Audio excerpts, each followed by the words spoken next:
સુરતમાં અકસ્માતનો બનાવ સામે આવ્યો છે। સુરતના હજીરા વિસ્તારમાં અકસ્માત થયો હતો।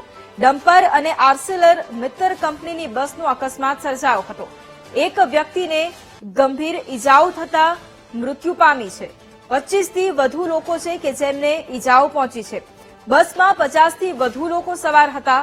જે ઇજાગ્રસ્તો છે તેઓને સારવાર માટે નવી સિવિલમાં ખસેડવામાં પણ આવ્યા છે। તો 25 થી વધુ લોકો ઇજાગ્રસ્ત થયા છે। એક વ્યક્તિનું મૃત્યુ થયું છે। આ દ્રશ્યો પણ સામે આવ્યા છે। એમ્બ્યુલન્સની ગાડીઓ પણ ઘટના સ્થળે પહોંચી હતી।